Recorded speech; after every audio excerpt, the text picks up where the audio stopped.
भाई सबसे पहले तुम्हें यह समझना होगा कि जो हालत तुम्हें अभी झेलनी पड़ रही है वो कोई छोटी चोट या अस्थायी परेशानी नहीं है। ये एक गहरी भावनात्मक चोट है जो तुम्हारे अंदर तक पहुंच गई है। जैसे शरीर की चोट ठीक होने में समय लेती है, वैसे ही ये दिल और दिमाग की चोट भी अपने आप ठीक होने में समय मांगती है। तुम्हें ये मानना होगा कि अभी तुम ठीक नहीं हो, अभी तुम पूरी तरह से अपनी जिंदगी में वापस नहीं आ पाए हो और ये बिल्कुल सामान्य बात है। समय देना बहुत जरूरी है। हर इंसान का ठीक होने का तरीका अलग होता है। किसी को कुछ हफ्ते लगते हैं, किसी को महीने और कभी कभी साल भी लग जाते हैं। लेकिन एक बात याद रखो, अगर तुम खुद को समय दोगे तो धीरे धीरे ठीक होने की प्रक्रिया शुरू हो जाएगी। अब बात करते हैं पहले कदम की। तुम्हें अपने दिमाग और दिल में यह बैठाना होगा कि तुम्हें चोट लगी है, तुम्हारे साथ कुछ बुरा हुआ है। और बुरा होना सिर्फ शारीरिक हादसा नहीं होता, भावनात्मक हादसा भी उतना ही गहरा होता है। जब तुम ये मान लोगे कि कुछ बुरा हुआ है तो तुम्हारा मन शांत होगा और तुम्हें अपने ठीक होने की प्रक्रिया पर कंट्रोल मिल जाएगा। यानी पहला काम है मान लेना। तुम्हें अपने भावनाओं से भागना नहीं है, उन्हें समझकर आगे बढ़ना है। इसके बाद दूसरा कदम है अपने मन का नियंत्रण लेना। समझ लो कि अब तुम्हारा काम है अपनी जिंदगी को प्राथमिकता देना। ये शुरू में थोड़ा मुश्किल लगेगा। तुम्हारे अंदर जो लगाव और मोह है वो बार बार तुम्हें खींचेगा। तुम्हें लगेगा कि शायद वो वापस आए, शायद कुछ ठीक हो जाए, शायद स्थिति बदल जाए। लेकिन सच ये है कि तुम्हें अपने मन में ये फैसला लेना होगा, जो चोट लगी है वो रिश्ता खत्म हुआ, उसे तुम पूरी तरह से अलग करोगे। तुम्हें उस रिश्ते को अपनी जिंदगी, अपने दिमाग और अपने भावनाओं से मर चुका समझना होगा। भाई ये बात बहुत जरूरी है। जब एक रिश्ता खत्म होता है तब भी हमारे मन में छोटी छोटी उम्मीदें रहती हैं कि शायद कुछ हो सकता है। तुम्हें इस शायद को पूरी तरह तोड़ना होगा। खुद से बार बार ये कहना होगा कि अब कुछ नहीं होगा, अब कुछ वापस नहीं आएगा, ये रिश्ता खत्म हो चुका है। इसे जिंदा रखना सिर्फ तुम्हारे लिए दर्द और उलझन का कारण बनेगा। तुम्हें खुद को आजाद करना होगा और यह तभी संभव है जब तुम अपनी संकल्प और अनुशासन के साथ इस बात को बार बार याद करोगे। जैसा मैंने पहले कहा था कि तुम्हें अपनी अहमियत समझनी होगी। तुम्हारे अंदर जो जिंदगी है, तुम्हारी आत्मा है, तुम्हारी क्षमता है, उसे उस रिश्ते के खत्म होने से तुलना करो जो अब खत्म हुआ है, जो सिर्फ एक शरीर था। उसका अब असली असर तुम्हारी जिंदगी पर नहीं है। तुम्हारी जिंदगी, तुम्हारी क्षमता, तुम्हारी ऊर्जा उस रिश्ते से बहुत बड़ी है। तुम्हें यह समझना होगा कि तुम जीवित हो, तुम्हारे अंदर ताकत है, तुम्हारे पास सपने हैं और तुम्हारी जिंदगी के फैसले तुम्हें खुद लेने हैं। अब तीसरा कदम है अपनी जिंदगी में ढांचा और लक्ष्य बनाना। जब तुम भावनात्मक रूप से कमजोर हो, जब तुम्हारे अंदर उलझन हो, तब अपने लिए छोटे छोटे लक्ष्य बनाना जरूरी है। ऐसे लक्ष्य जो तुम्हारे मन को बोझिल ना करें, जो तुम्हारे ध्यान को सरल और असरदार रखें। अगर तुम पढ़ाई में हो तो एक चैप्टर का लक्ष्य तय करो या एक काम का लक्ष्य रखो। अगर काम कर रहे हो तो एक छोटा सा कदम तय करो। रिसर्च करना, स्किल बढ़ाना, अभ्यास करना। लक्ष्य के साथ अनुशासन आएगा और अनुशासन से तुम्हारे अंदर आत्मविश्वास आएगा और यही आत्मविश्वास तुम्हारे अंदर के पास्ट, पुराने दुख और लगाव को मिटा देगा। तुम्हें अपने मन को बार बार ये याद दिलाना होगा कि तुम्हारे काम सिर्फ तुम्हारे लिए हैं, तुम्हारे भविष्य के लिए हैं और तुम्हारा ध्यान अब किसी और के लिए नहीं है। तुम्हें अपनी ऊर्जा की सुरक्षा करनी होगी। जैसे बोतल का ढक्कन कस कर बंद कर दिया जाता है ताकि कुछ ना टपके, वैसे ही अपनी ऊर्जा और ध्यान को मजबूत पकड़ो। कोई नुकसान या लीक नहीं होना चाहिए। एक और जरूरी कदम है अपनी रोजमर्रा की जिंदगी में कोई शौक या खाली समय की गतिविधि जोड़ना। जब तुम्हें फ्री समय मिले, जो अभी सिर्फ नकारात्मक सोच में जाता है, उसे अब सकारात्मक और रचनात्मक काम में लगाओ। म्यूजिक, लिखना, बॉडी बिल्डिंग, पेंटिंग, जो भी तुम्हें पसंद है उसमें रोज 30 मिनट से 1 घंटे दे दो। शुरू में मन नहीं लगेगा, लेकिन धीरे धीरे तुम इतना व्यस्त हो जाओगे कि तुम्हारे अंदर खुद ब खुद मोटिवेशन आएगा। तुम्हारे मन में पुराने भूत की जगह भविष्य की उत्सुकता आएगी। और इसके साथ तुम्हें अपने लिए थोड़ा स्वार्थी होना सीखना होगा। और मैं स्वार्थी कहकर मतलब ये नहीं कि तुम दूसरों के लिए बुरा बन जाओ, लेकिन तुम्हें अपनी प्राथमिकताएं समझनी होगी। अपनी जिंदगी के लिए बड़े सपने देखो, बड़े लक्ष्य तय करो और उनके लिए पूरी तरह समर्पित रहो। तुम्हारे पास आने वाले 10 साल का समय है। तुम्हें अपनी जिंदगी में मुकाम बनाना है, अपना करियर सेट करना है, अपनी स्किल्स बढ़ानी है। जब तुम इतना ध्यान केंद्रित करोगे तो तुम्हारे अंदर आत्मसम्मान, आत्मविश्वास और मजबूत सोच पैदा होगी। हीलिंग का एक और हिस्सा है खुद को आराम देना। खुशी और आराम में फर्क समझना जरूरी है। अभी जो तुम महसूस कर रहे हो वो आराम देकर ठीक होने वाला समय है, खुशी ढूंढने का समय नहीं है। अपने अच्छे दोस्तों से मिलो, बाहर घूमो, प्रकृति में जाओ, थोड़ा ध्यान करो या कोई भी रचनात्मक काम करो। ये चीजें तुम्हारे अंदर अच्छी ऊर्जा पैदा करेंगी और तुम्हारे मन को हल्का करेंगी। जब मन हल्का होगा तब तुम्हारा ध्यान और सोच दोनों वापस सही हो जाएंगे। और हाँ, अपने लक्ष्यों के लिए छोटी छोटी जीत मनाना मत भूलो। जब तुमने एक चैप्टर पूरा किया, एक काम खत्म किया या अपने किसी पसंद में थोड़ा सुधार किया तो खुद को शाबाशी दो। ये छोटी छोटी खुशियां तुम्हारे अंदर अच्छा विश्वास बनाती हैं। तुम्हारे अंदर का वो पुराना दुख जो तुम्हारे बीते हुए समय से जुड़ा है धीरे धीरे मिटने लगेगा। तुम्हारे अंदर फिर से नई ऊर्जा और नई जिंदगी का उत्साह आने लगेगा। एक और बात, जब तुम खुद को ठीक कर रहे हो तब धैर्य तुम्हारा सबसे बड़ा साथी है। तुम्हारा मन बार बार पुराने समय की तरफ जा सकता है, तुम्हारे अंदर उलझन आ सकती है, लेकिन तुम्हें धैर्य के साथ खुद से बार बार ये कहना होगा कि मैं अपनी जिंदगी के लिए हूँ, मैं अपने लिए हूँ, मैं अपने लक्ष्यों के लिए हूँ। ये सब बात तुम्हारे अंदर गहराई से बैठेगी और तुम्हारी हीलिंग को तेज कर देगी। मैं ये भी कहना चाहता हूँ कि जिंदगी में संतुलन बहुत जरूरी है। एक तरफ काम, एक तरफ शौक और एक तरफ अपने लिए थोड़ा आराम और सुकून। अगर तुम इन तीनों चीजों को संतुलन में रखोगे तो तुम्हारे अंदर लगातार मेहनत करने की शक्ति और अपने रास्ते पर टिके रहने का हौसला आएगा। तुम्हारे मन में कोई भी नकारात्मक बात या परेशानी आसानी से घुस नहीं पाएगी। तुम्हारा ध्यान सिर्फ तुम्हारे भविष्य और तुम्हारी तरक्की पर रहेगा। और ये तरक्की सिर्फ काम या स्किल में नहीं, बल्कि तुम्हारी सोच, तुम्हारी भावनात्मक शक्ति और तुम्हारे स्वभाव में भी होनी चाहिए। तुम्हें अपने अपने आप को मजबूत बनाना होगा। अपने अंदर की कमजोरियों को पहचानो और उन पर काम करो। अगर तुम शारीरिक रूप से कमजोर हो तो शरीर को मजबूत करो। अगर तुम भावनात्मक रूप से कमजोर हो तो ध्यान करो और खुद से बात करो। अगर तुम ज्ञान में कमजोर हो तो पढ़ाई बढ़ाओ और सीखो। हर जगह थोड़ा थोड़ा सुधार तुम्हारा आत्मविश्वास बहुत बढ़ा देगा और तुम्हारे पुराने दुखों को खत्म कर देगा। ये याद रखो कि जो भी तुम्हें चोट लगी, जो भी तुम्हें दुख मिला, वो तुम्हारी यात्रा का सिर्फ एक हिस्सा है, पूरी जिंदगी नहीं। तुम्हारे अंदर ताकत है, तुम्हारी जिंदगी का एक मकसद है और तुम्हारे पास सपने हैं। तुम्हें उन सपनों के लिए जीना है, अपनी जिंदगी को अच्छा और मायनेदार बनाना है। तुम्हारे कदम तुम्हारे लिए हैं, तुम्हारे आने वाले समय के लिए हैं। तुम्हें किसी पुराने लगाव या दर्द के लिए खुद को खत्म नहीं करना है। तुम्हारे अंदर जो जिंदगी है, जो ऊर्जा है, वो बहुत कीमती है। तुम्हारा आत्मविश्वास, तुम्हारी सकारात्मक सोच और तुम्हारी मेहनत बढ़नी चाहिए। तुम्हारे मन का पुराना दर्द मिट जाएगा और तुम अपनी जिंदगी में पूरी ऊर्जा, जोश और खुशी के साथ वापस आ जाओगे। तुम्हारी जिंदगी तुम्हारे हाथ में है। तुम्हारे पास एक मौका है खुद को खड़ा करने का, अपनी कीमत समझने का और अपने भविष्य को बेहतर बनाने का। जो भी हुआ वो बीत गया,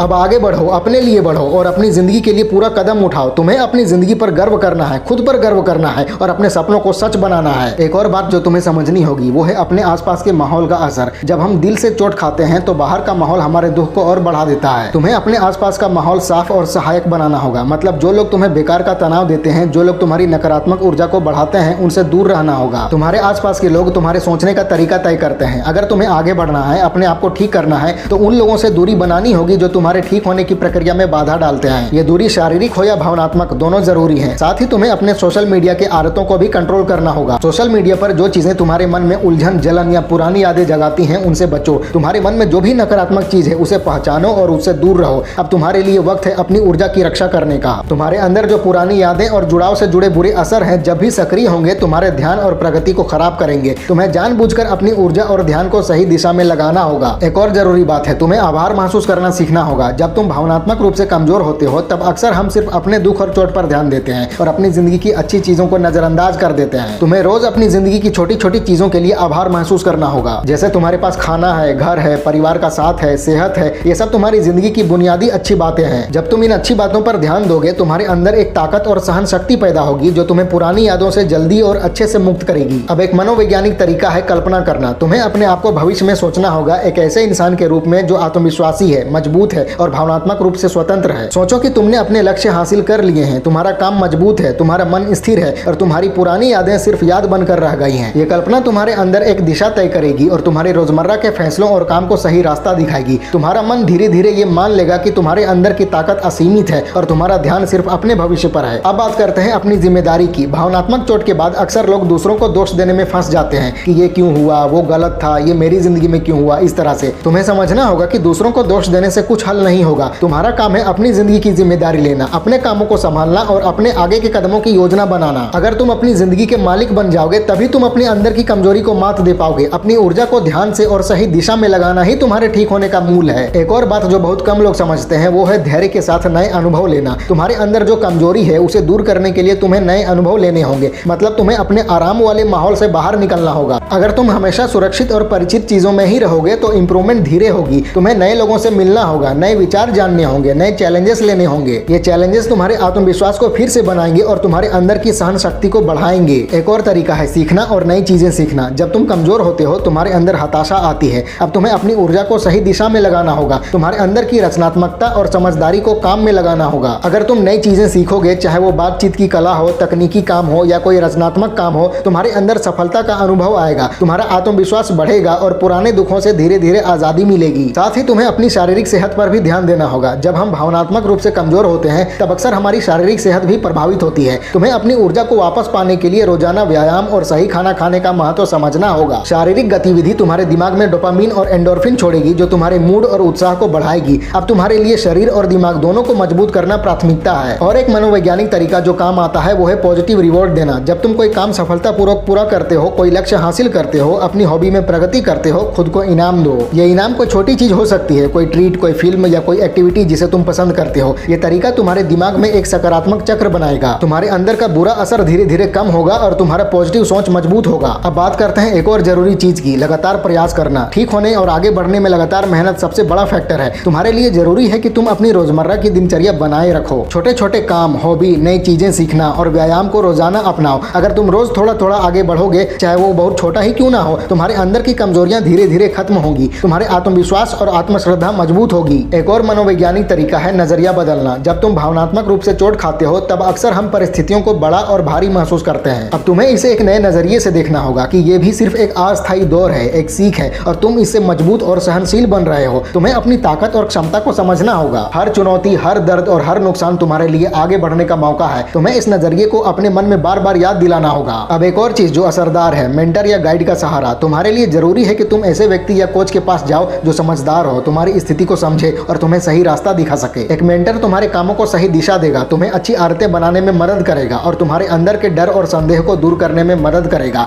जब तुम्हारे पास सही मदद होगी तो तुम्हारे अंदर का बुरा असर अपने आप कम हो जाएगा। तुम्हें अपने अंदर एक बिलीफ सिस्टम बनानी होगी। यह बिलीफ तुम्हारे मूल्य, लक्ष्य और मकसद के साथ मेल खाना चाहिए। अब तुम्हारे लिए सिर्फ ये मायने रखता है, तुम्हारी जिंदगी, तुम्हारा भविष्य और तुम्हारा आगे बढ़ना। तुम्हारे अंदर का पुराना दर्द तुम्हारे नियंत्रण में नहीं है, लेकिन तुम्हारे काम और फैसले तुम्हारे नियंत्रण में है। तुम्हें अपने विश्वास और मकसद के साथ जीना होगा ताकि हर फैसला तुम्हारे आगे बढ़ने और ठीक होने के लिए काम करे। अगर तुम ये सारी चीजें अपनाओ, अपने आसपास का माहौल ठीक रखना, आभार महसूस करना, कल्पना करना, अपनी जिम्मेदारी लेना, भाव और विचार लिखना, अपनी सीमाएं बनाना, नई चीजें सीखना, शारीरिक सेहत पर ध्यान देना, खुद को इनाम देना, लगातार प्रयास करना, नजरिया बदलना, मेंटर की मदद लेना और मजबूत बिलीफ सिस्टम बनाना, तो तुम्हारे अंदर का पुराना दर्द धीरे धीरे खत्म हो जाएगा। तुम अपने अंदर नई ऊर्जा, नई ताकत और नई स्पष्टता महसूस करोगे। तुम्हारा ध्यान सिर्फ तुम्हारे भविष्य और लक्ष्यों पर होगा और तुम्हारा भावनात्मक दर्द धीरे धीरे गायब हो जाएगा। एक और बात याद रखो, तुम्हारी जिंदगी सिर्फ तुम्हारे लिए महत्वपूर्ण है। तुम्हें अपने लिए काम करना है, अपने लिए आगे बढ़ना है, अपने सपनों को पूरा करना है। जो कुछ भी पहले हुआ वो सिर्फ एक अनुभव और सीख है। अब तुम्हारे लिए अगला कदम सिर्फ प्रगति और काम करना है। तुम्हारे अंदर की ताकत असीमित है और तुम्हें अपनी जिंदगी का पूरा फायदा उठाना है। तुम्हारा भविष्य उज्जवल है और तुम्हारा ध्यान और दृढ़ निश्चय तुम्हें हर चुनौती से मजबूत बनाकर बाहर लाएगा। फैला दो पूरा। वीडियो अच्छी लगे तो लाइक करो, कमेंट करो और चैनल को सब्सक्राइब करके बेल आइकन जरूर दबा लेना। मिलते हैं अगले वीडियो में। Wish you all the very best.